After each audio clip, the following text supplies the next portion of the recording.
la existencia existe en función de la acción. Claro. ¿Ya? Y si tú te das cuenta, la experiencia humana acá, el estar acá es simplemente un proceso de resolución de deuda. No deuda, pero de temas pendientes con uno. Uno siempre está resolviendo algo.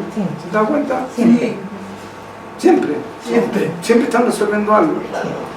Entonces el punto no es la acción, sino que es el apego a la acción. Es cuando te apropias de la acción. Incluso hablamos en un momento, puse un ejemplo de cómo uno podía actuar sin que necesariamente se estuviera apropiando de la acción. Y que perfectamente uno puede fluir. Entonces yo puse y que el dolor que surge es justamente de la apropiación de eso, y que ahí es donde se genera el karma. Es que eso es lo que yo no entiendo, porque por ejemplo, no sé, pues si yo ya le robo estos lentes a la Flora, puede ser que haya, por alguna deuda kármica... Es que en el momento que dijiste, yo le robo, sonaste, y hay karma. Yo le robé. Entonces es lo que yo decía, como que cuando me apropio quiere decir es cuando yo siento que hay, que yo hice algo. El único estado en que se supone, ¿ya?, que tú estás libre de ese cuento, ¿ya?, es cuando trasciende.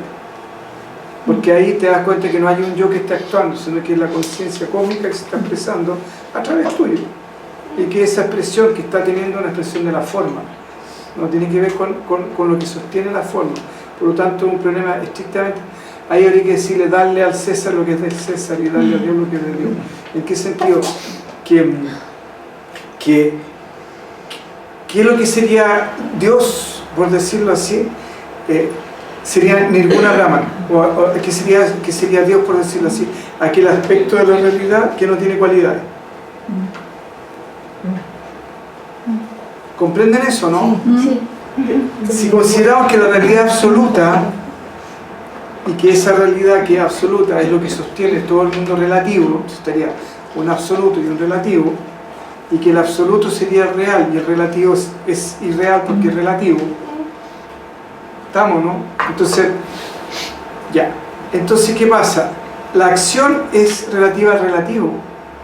La no acción es relativa al absoluto. ¿Y por qué la no acción es relativa al absoluto? Porque si una fuerza imparable choca con una pared inamovible, ¿qué pasa?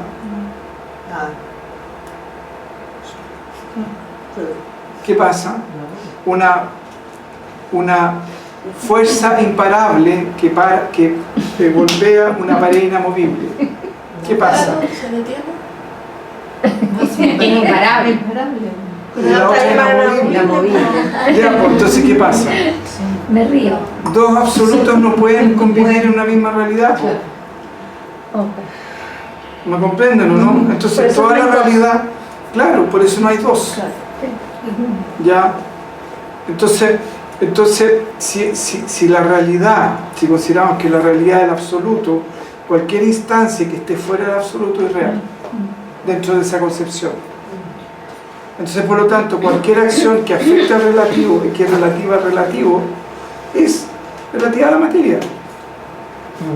Y la materia es una consecuencia de la conciencia cósmica, por decirlo así. ¿Ya? Y que la percepción, y que no hay ningún problema con la materia. El problema con la materia es que la percibimos como separada de la totalidad. ¿Comprenden eso, no? Entonces, cuando la materia deja de estar separada de la totalidad, deja de haber problema con el mismo material. Porque nunca hubo separación. Si el problema es la separación, no es la experiencia. Y cuando tú te apegas, estás separando eso de lo que está sucediendo, que estás apropiando. Y puse el ejemplo del río, y dije que yo explicaba de que el dolor surgía por la resistencia que tenía uno en el sentido que se apegaba a lo que se estaba pegando, y el fluir natural de la existencia. Entonces, si veíamos un río, el río fluía, pero cuando había piedra salían olitas. Y que las olitas son la resistencia que está generando ese cuerpo ya frente al fluir natural del río. ¿Comprende? ¿Estamos, no? Ya. Entonces, eso por un lado, te quiero aclarar esa parte. Ya. Entonces, ¿qué pasa? Pero es que también la piedra estaba ahí, no se estaba resistiendo, estaba nomás. Claro, por eso, si ninguno de los dos entra en conflicto, habría que montar a la piedra, pero bueno. O al río, una capacidad psíquica contra el Deva y a la piedra. Pero sí nos sirve el ejemplo. ¿En qué sentido? Que sirve para los dos lados. En el sentido que al río no le molesta porque está sucediendo eso. Y el río no se apega a eso. ¿Me explico, no? Y la piedra está ahí cumpliendo su función, por lo tanto tampoco está pegada a mucho, si lo vemos bajo ese punto de vista. Por lo tanto, si ambos están asumidos en su realidad, no hay conflicto. Pero si la piedra empieza a pensar y dice, yo no debería estar acá, ya no empieza a pasar mal. Y si el río dice, ¿por qué esta piedra me está jodiendo la pita, me está interrumpiendo mi fluir? También entran en contradicción porque ambos se separaron y no se reconocen ambos como una expresión de la conciencia. Y si ambos se reconocen como una expresión de la conciencia y que todo lo que están experimentando como ellos lo están percibiendo a partir de un yo que percibe, es ilusorio porque de alguna manera se están separando de la totalidad. ¿Comprenden qué fácil o no? ¿Sí? Pero ellos no están existiendo como el río sabiendo que es río y la piedra sabiendo que es piedra. Entonces, ¿cómo es río? ¿Y por qué el río no se convierte en piedra y la piedra en río como no sabe? Entonces el río le dice, ¿sabes qué? Tengo un problema existencial tan grande, no sé si soy piedra o río, ¿nos podemos cambiar un ratito? Ya, le dice la piedra, y se cambia, entonces el río se convierte en piedra y la piedra se convierte en río. El punto es que de repente la piedra empieza a decirle, como río, le dice, es que estoy reaburrida. Y le dice, ¿por qué? Porque como soy de este porte, ya, quedó una piedra de este porte, en tamaño, y un río de este porte que ni se ve. ¿Por qué no cambiamos los roles mejor? Porque era más entretenido ya en el pasado. Me explico, ¿no? En el fondo, ahí no hay contradicción porque no hay ¿cómo explicar? No, pero lo que yo digo es que ahí el río se está experimentando como río, la piedra, pero son claro, dos pero existencias es que están coexistiendo sin roce. Claro, pero esas existencias se reconocen a sí mismos como tal, si no, no podrían ser lo que son. El río no puede ser río mientras no se reconozca a sí mismo como río, porque en el fondo, en el estricto rigor, es pura energía nomás. Ay, que no pensaba que yo también tenía yo soy. Son pura energía, po. Si en el fondo tu cuerpo es pura energía, tus emociones es pura energía, tus pensamientos son pura energía, ¿ya? Que energía poderosa, sabia, amorosa, que cuando entra en el relativo pierde a veces el poder, a veces pierde el amor, a veces pierde la sabiduría, ¿ya? Por el proceso, para que se pueda producir la manifestación. ¿Me explico? Por eso el proceso de manifestación es una negación de la conciencia. Mientras más se va negando, se va densificando más. ¿Pero qué es lo que se niega? Se niega, negarse es considerarse como algo separado. Ah, la negación. De momento que dice yo soy, se negó. Su verdadera naturaleza. Claro. Y ese proceso de negación es lo que produce la manifestación. Es que por eso yo les digo, suelten el mundo no por indolencia, sino que por conciencia. Que es muy distinto. ¿Ya? De hecho, cuando yo suelto el mundo por conciencia, porque entiendo perfectamente que es maya y que la gente está atrapada en una ilusión que finalmente no tiene mucho sentido y que básicamente es el cocimiento del karma de todos los que están metidos ahí, ¿no? Eso es todo. ¿Comprenden? ¿Estamos? Nada más que eso. Y donde todas son agentes de todo. Entonces yo robo el IVA, por ejemplo, ya alguien roba el IVA y se le meten en la casa, o alguien tiene mucho apego y se le meten en la casa, o alguien roba en otras vidas y se le meten en la casa. Pero como conocemos la película completa, no sabemos cuáles son los karmas que están cocinando. Pero no existe la injusticia, no existe la impunidad. Nadie puede vivir nada si no ha generado las condiciones para poder vivir lo que está viviendo. No existe la inocencia en la existencia. Si la existencia fuera inocente no podría sostenerse. ¿Ya? Ni tampoco tiene mala memoria. Imagínense que un día el sol se le olvida al amanecer. Vamos, no, a la ley de gravedad. Me quedé dormida. O me cansé. Me voy de vacaciones. Claro, me voy de vacaciones. ¿Comprenden? ¿No? Entonces la existencia está todo el tiempo consciente, si es la expresión de la conciencia. Entonces, el punto, como te decía, el problema no es la acción, el problema es el apego. Si la acción no tiene nada, porque el mundo existe en función de la acción. El punto es cómo tú te validas y sientes que estás haciendo a partir de ahí. Ah, ya. Siento que yo estoy siendo A partir de la acción. De la acción y del apego que tienes. Y donde piensas que además que al obtener ese beneficio específico surge del contacto con la materia. Y el beneficio específico no surge del contacto con la materia. El beneficio específico surge de aquello que sostiene esa materia, que para felicidad y gozo de los científicos, ¿ya? Ellos solamente ven lo que perciben sus sentidos, pero ellos no se han dado cuenta de qué forma tiene el conocimiento. ¿Me pueden explicar qué forma tiene el conocimiento? No. Ya, pues entonces, ¿y cómo si el conocimiento no tiene forma? ¿Y cómo solamente yo puedo validar lo que mis sentidos perciben?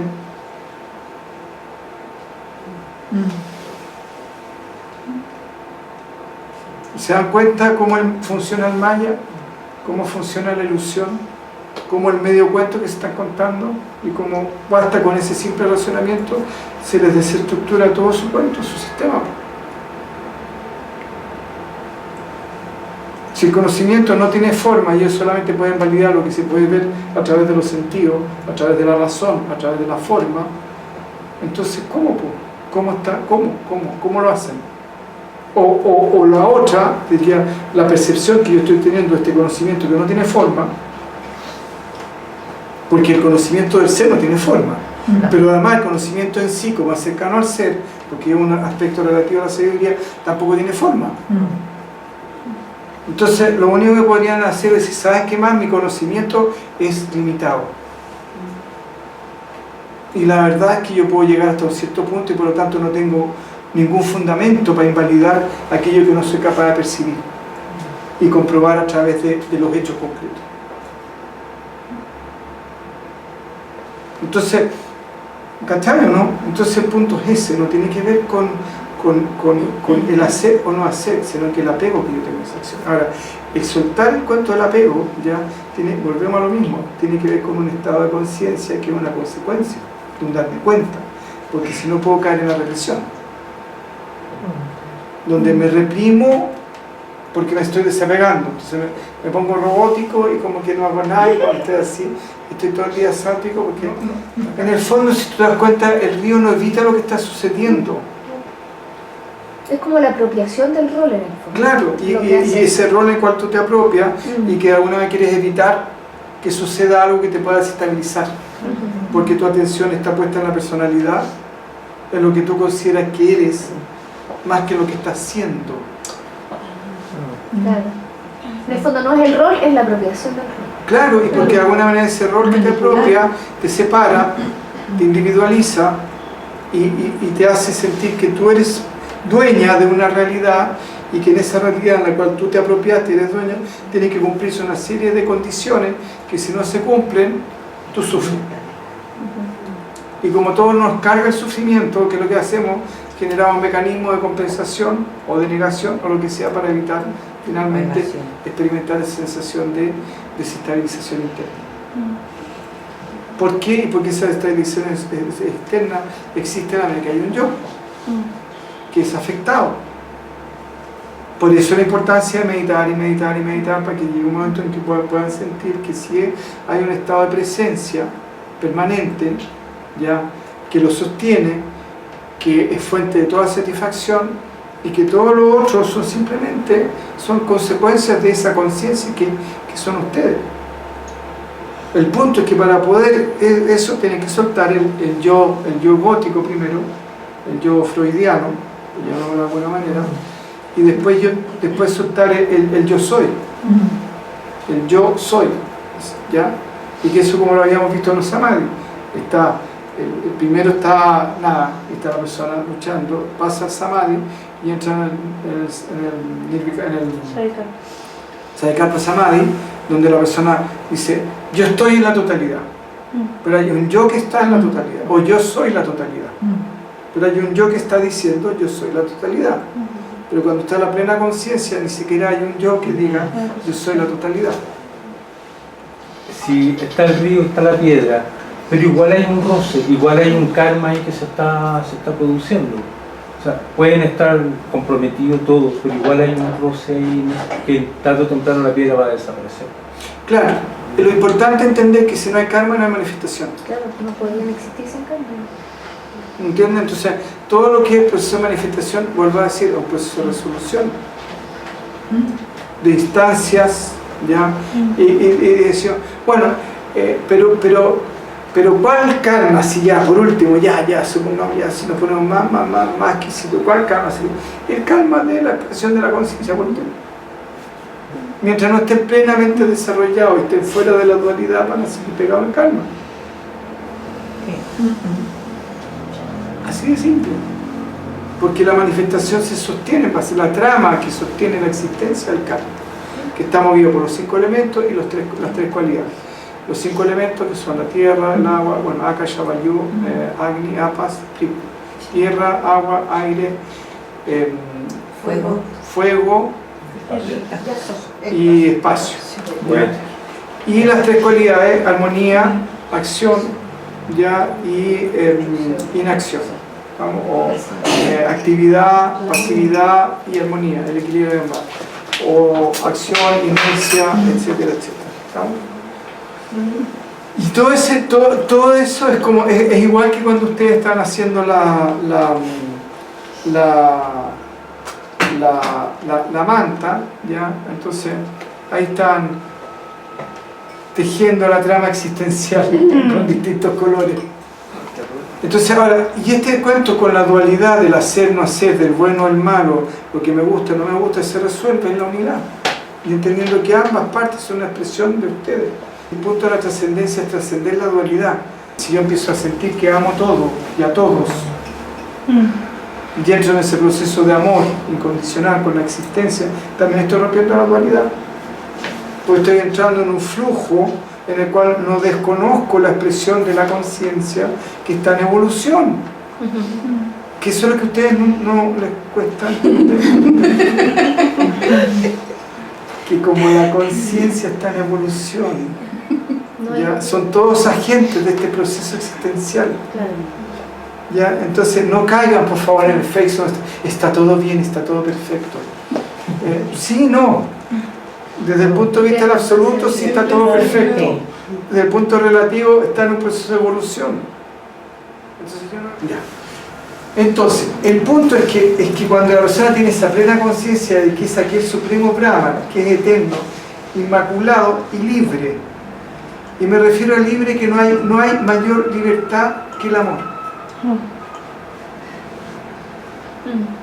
Imagínense que la vida los ama siempre, y que la vida no solamente los ama siempre, sino que todas las acciones que generan hacia usted son acciones que están sostenidas básicamente en base al amor, nada más. Y que ustedes además no tuvieran la capacidad para parar ese flujo. Ese sería un buen regalo. Aunque lo intentamos. ¿Qué les pasaría con el miedo? ¿No tendrían miedo? Entonces, esa libertad es la que se está hablando ahí, de ese estado en el cual la persona, al darse cuenta que es la totalidad, que ese estado de conciencia trascendente que está siempre, está siendo, ¿sabes? Es consciente de su propia armonía existencial.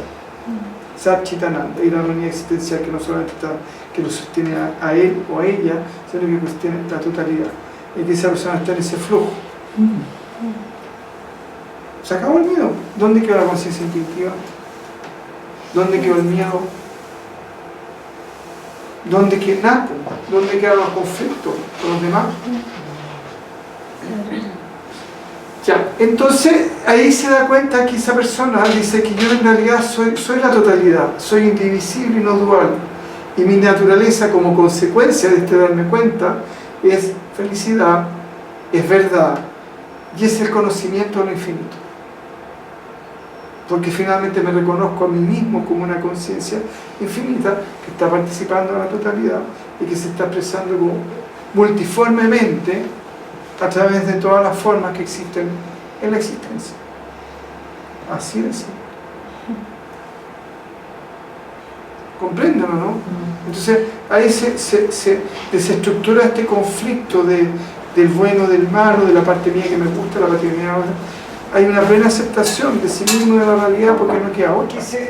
dice, no limitado por la existencia de otra identidad que su misma naturaleza. ¿Y ustedes se han preguntado cuántas veces están parando el amor en el día? Todo. Y el amor de la existencia, y después se quejan. Cada vez que genera un temor, cada vez que dicen, chuta, esto no me va a resultar, cada vez que dicen, y anticipan, cada vez que están anticipando algo que es indeseable, que ni siquiera ha sucedido y que ni siquiera saben si va a pasar o no, ¿hasta qué punto nos están negando el amor de la vida? ¿Y hasta qué punto ustedes nos están poniendo justamente ustedes mismos esas cortapisas para que suceda eso que finalmente sucede? Y dicen, ¿ven? Sucede. Yo sé. Y por lo tanto me convierto en héroe, porque tengo que luchar contra esa dificultad que la vida me puso a mí. Y tan mala ella. Y mala además. Ya, que sigue la próxima. Y dice, hay tres clases de división o distinción en el objeto material. La diferencia que separa una especie de otra. Por ejemplo, una vaca con un caballo. La distinción entre lo mismo ¿cómo se llama? Lo mismo Una especie, por ejemplo, un tordillo de un zaino. Debe ser un Distintos tipos de cachorro paja. de un, no sé, un grande, ¿no? Yo creo, ya. Una guagua de un adulto. Sí, y después Y la distinción entre las diferentes partes de una misma cosa, tal como la diferencia que entre existe la cabeza y la pata del animal.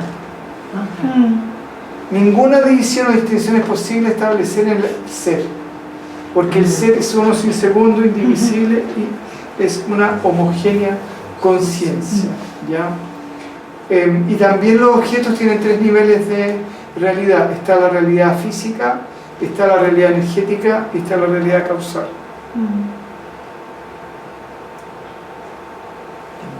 ¿Comprenden eso también o no? Ya. O sea, un mismo objeto es distinto en cada uno de los niveles Claro. de dimensión, digamos. Claro. Y se ve afectado de distinta manera.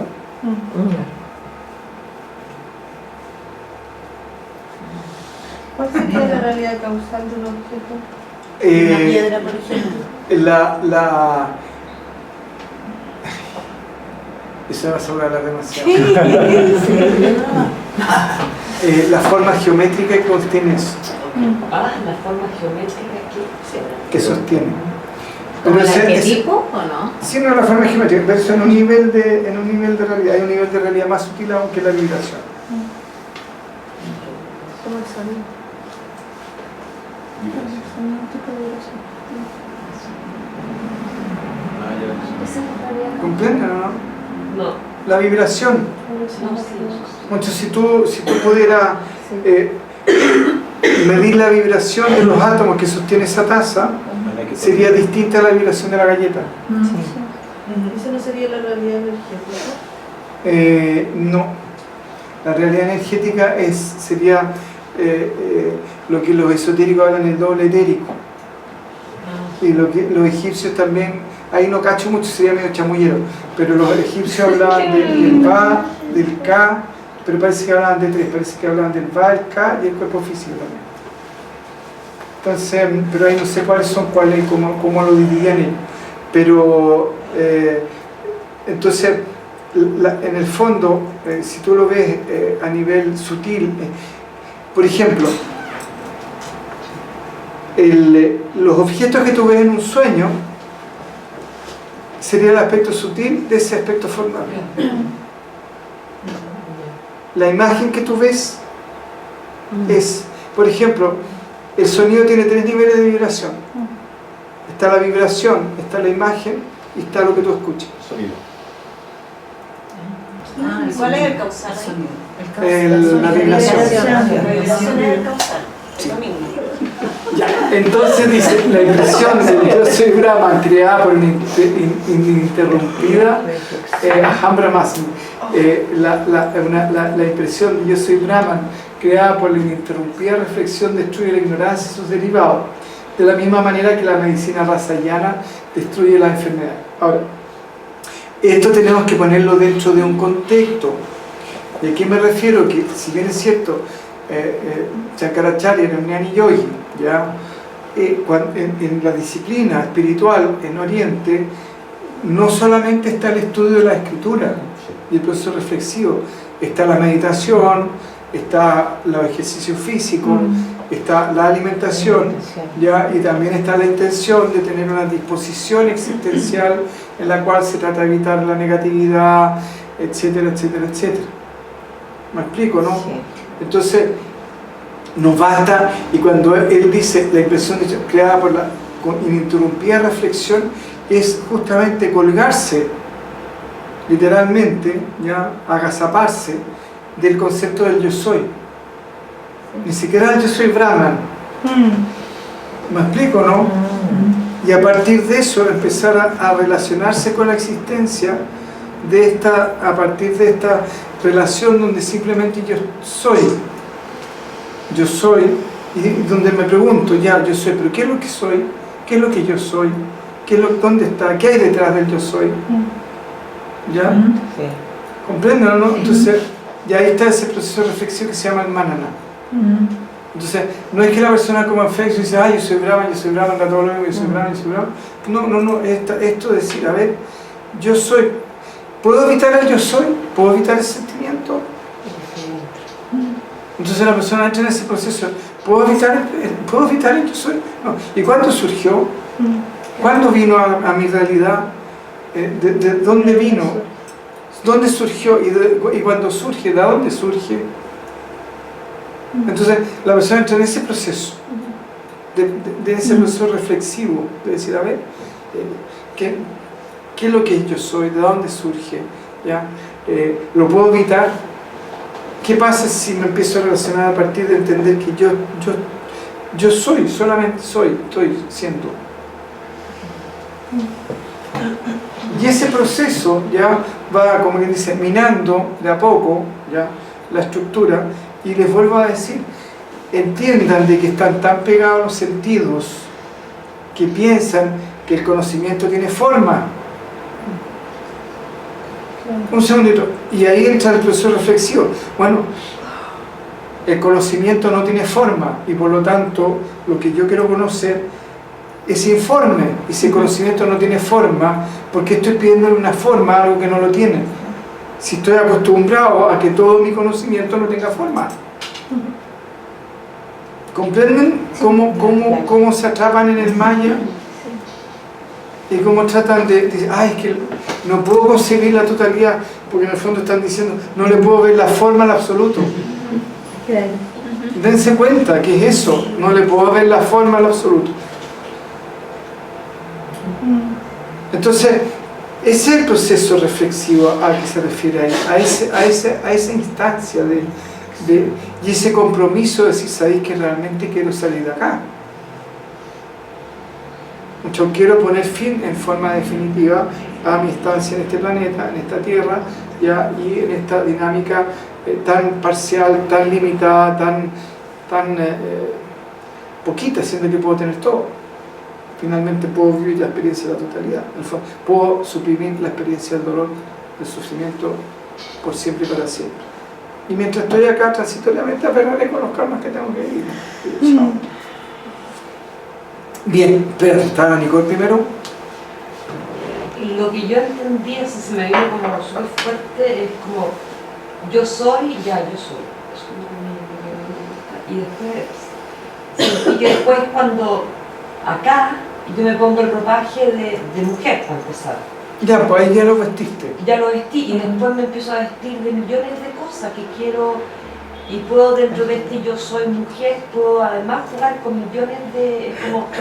Es como sentir una sensación de que me voy poniendo más ropa. Claro, que son tus pensamientos y tu identificación con la personalidad. Si el yo soy finalmente es peladito, es como una ampolleta. En algún punto lo más neutro que puede experimentar mientras haya un yo. No puede experimentar un nivel de neutralidad mayor mientras haya un yo que el yo soy. ¿Pueden o no? No pueden, ¿sí o no? Entonces, el punto es darse cuenta que un estado de ánimo negativo es simplemente que está el yo soy y que le sumaste a eso. Y que como el yo soy le da vida a lo que toca, le diste vida a ese estado negativo. un estado de alegría, está ahí, llegó, y el yo soy como una ampolletita, le dio luz a eso, le dio vida. O sea, se dan cuenta que todo lo que ustedes están experimentando, que ustedes se experimentan a sí mismos como ser, como persona, como identidad, son puras cabezas de pescado. Y son puras cabezas de pescado porque son puras sumas de memorias que se activan transitoriamente, pero ni siquiera son permanentes, porque los estados de ánimo están constantemente cambiando. ¿Ya? Y piensen que son eso. ¿Ya? Entonces, comprenden desde dónde está esta comprensión del yo soy Brahma. ¿Ah? Y cuáles son todas las enfermedades, obviamente, son todas las consecuencias de lo que es nuestra estructura de personalidad. Si en el fondo uno sufre por su cuerpo o sufre por su personalidad. A no ser que tenga una enfermedad específica donde el cuerpo esté tirando ya, pero si por ejemplo en mi caso personal digo, pucha, quiero ser más musculoso, o quiero ser más flaco, o quiero ser más gordo, lo que sea, de alguna manera es la forma en como yo me relaciono con el cuerpo no me está generando ningún problema. No me está exigiendo una talla específica y una cantidad de músculo o no músculo específico. Sí me exige una cierta cantidad de ejercicio para mantenerse sano, y ni siquiera me lo exige, sino que si yo le digo hagamos ejercicio, me hacía tío que bueno. Ya vamos. Pero aparte de eso, el cuerpo no exige mucho, básicamente exige lo mínimo, una comida relativamente sana para mantenerse bien y chao. Ya. Entonces básicamente las mayores enfermedades que tenemos son relativas a nuestra propia personalidad y que son autoconstruidas. Porque ¿quién construye nuestra personalidad? Nosotros, ¿a partir de qué? De nuestra propia interpretación. ¿Y qué es lo que determina nuestras interpretaciones? Los registros que tenemos, las memorias que tenemos dentro de nosotros. Entonces, bajo el punto de vista del Maya, no existen las víctimas. Entonces, esta ininterrumpida reflexión debe ser practicada durante largo tiempo con el corazón pletórico de amor. ¿Ya? Y eso le he insistido hasta el cansancio, si bien es cierto, es un conocimiento que entra por la razón, porque el Jnana Yoga tiene que ver con la mente, allá básicamente no se puede entender si no nos abre aquí. Ya, Rasa Yana es una forma de medicina en la India preparada principalmente en base a mercurio y sulfuro, y se considera que encierra el secreto del rejuvenecimiento y la longevidad. Entonces, a través de una larga e interrumpida reflexión, el hombre sabio puede sentir vívida e intensamente su identidad con el ser, con Atman, tal como una persona ignorante solo siente su identidad con el cuerpo. ¿Estamos, no? Entonces, cuando se produce ese estado donde pasa para el otro lado, por eso es una experiencia irreversible. Ya la persona no puede dejar de experimentar que finalmente, más allá de todas las identificaciones transitorias, porque toda identificación que ustedes tienen transitoria, ¿se han dado cuenta, no? Sí. O sea, ¿para qué se pegan tanto si todo es transitorio? ¿Qué no sé? Pues no hay ninguna identificación que ustedes tengan que sea permanente, pues. Bueno, entonces por eso la persona suena ahí, no hay caso, sonó. Claro. Ya simplemente no puede dejar de reconocer su propia identidad como el ser. Las disciplinas yoga están dirigidas a conformar en el ser del hombre esta impresión de identidad, de la identidad. Sentado en un solitario lugar, liberando la mente de todos los deseos y controlando los sentidos, debe meditarse inamoviblemente, con inamovible atención en el infinito ser o en el infinito Brahman, el cual es uno sin segundo. ¿Estamos? Entonces, dice, sentado en un solitario lugar. ¿A qué se refiere eso? A que esté en un lugar tranquilo, que puede ser la casa, su pieza, la punta del cerro, la playa, donde quiera. Pero finalmente que esté sin interrupción, podríamos decir en castellano. Liberado la mente de todos los deseos, ya, simplemente estando ahí tranquilo, sí. En el fondo, cuando no hay deseo, no hay pensamiento. Entonces, por lo tanto, un estado de silencio interior. Controlando los sentidos significa que uno está ahí con los ojitos cerrados, relajado, y simplemente se entregó a la experiencia y por lo tanto se va desidentificando. Primero se desidentifica el cuerpo, por eso uno está en una posición cómoda, tranquila. Después se desidentifica las emociones, los sentimientos, por eso entra en un estado de calma. Y ahí después queda la escoba, pues está la mente. No, ya. Y ahí tiene que desidentificarse de la cabeza, ¿ya? Entonces, y la intención es meditar con el nivel del infinito ser, que está en uno, ¿estamos? El cual es uno sin ser. Esa loca no tiene mucho más misterio. Sigamos a la siguiente entonces. Uno sin segundo, es decir, el Señor y la esencia de todo lo que existe son el mismo ser, Atma. O sea, la conciencia sin cambio.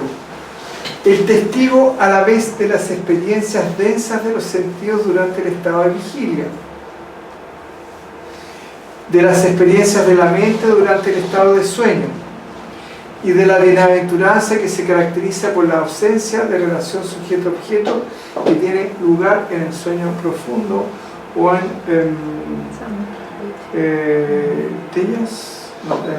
Taihasa, en el cuarto estado. Turiya, mira qué bueno, en Turiya. Entonces los maestros del Vedanta recomiendan la disciplina yoga para la obtención del autoconocimiento, conocimiento del ser. El mero estudio y la simple discusión tan solo puede indicarnos la existencia del ser, pero el saber, el conocer no es lo mismo que saber. Yo puedo saber que eso es así, pero mientras no haya experiencia, entonces en el fondo básicamente estudiar estos textos y no trabajarlos disciplinadamente, ya sea hacer jnana yoga, hacer proceso de reflexión, meditar, etcétera, etcétera, simplemente lo que nos permite saber que existen. Y ahí quedó. Nada más. Por lo menos la próxima vida no va a tener que aprender qué es lo que es el Atman. Ya. Entonces, ahí es bien interesante porque hay una palabra que dice el ser es la conciencia sin cambio, pero al mismo tiempo el testigo.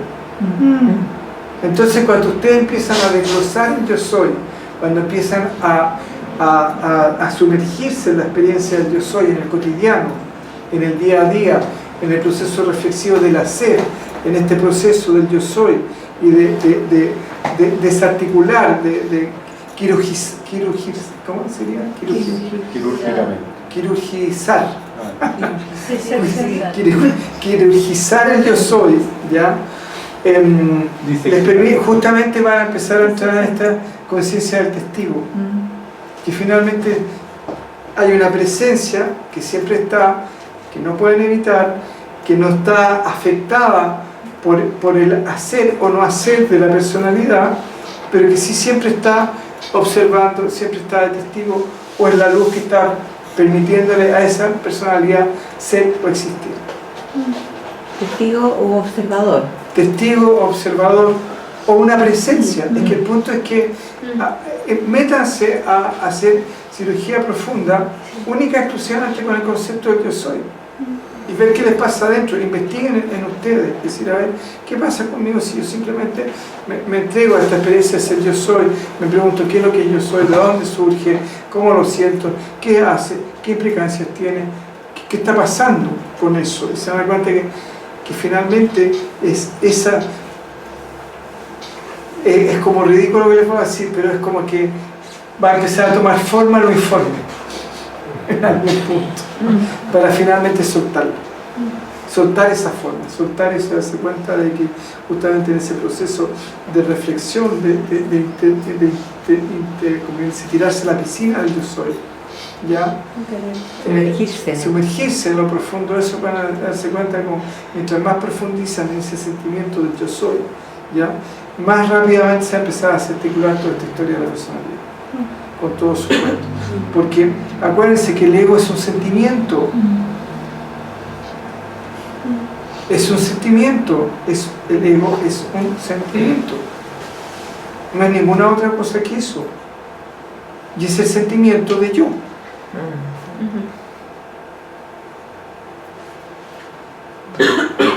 Entonces, entonces, al entender también que el ego es un sentimiento, también entienden la futilidad que tiene. ¿A qué?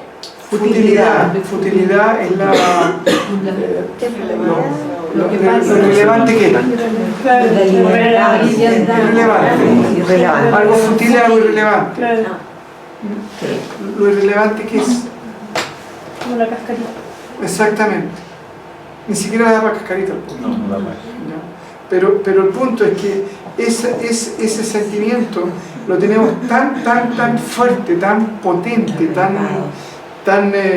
es como a lo que nos afirmamos que nos da seguridad y que pensamos que estamos siendo, porque justamente este sentimiento nos conecta, por un lado, con todos los sentidos, el olfato, la vista, que es lo que nos da el sentido que llamamos de realidad, y lo que nos da el sentido de irrealidad, no de realidad. Porque si la realidad fuera solamente, básicamente, si ustedes se dan cuenta, es cierto, pasan muchos momentos de bienestar, pero en general la vida es un estado de incomodidad en algún nivel, en proporción. Sí. ¿Ya? Entonces, el punto, ¿puede ser Dios tan cruel? ¿O simplemente nosotros tenemos algo que resolver? Porque va a ser una vida que sea puro sufrimiento, dolor, etcétera, etcétera. No, pues. El problema es cómo me estoy yo relacionando con la existencia. El problema no es la existencia. Y esa cualidad o calidad de cómo yo me relaciono con la existencia va a depender del nivel de conciencia que tenga. Entonces, cuando mi conciencia se contrae y ando amargado, enojado o con depresión, sufro, porque no es mi estado natural. Y cuando me libero de eso, me descongestiono, me esponjo y ando así y contento y feliz, es porque mi conciencia expandió. Entonces, el sufrimiento no tiene que ver con el proceso existencial, en ese nivel, que la existencia me está imponiendo una realidad. El dolor es consecuencia de un nivel de conciencia, que la capacidad de darse cuenta que tiene la persona es menor. Y si ustedes se dan cuenta, las personas más centradas en sí mismas son las que más sufren. Sí. ¿Y por qué? Porque justamente están creando, están sintiendo, están creyendo que son justamente ese sentimiento. Y no se dan cuenta que ese sentimiento está sostenido por algo que está detrás del film, de la película, ¿ya? Justamente por el ser que me entra, por el yo soy, que eso es como dice, después detrás de él está el ser. ¿Comprenden? ¿Estamos? Bien.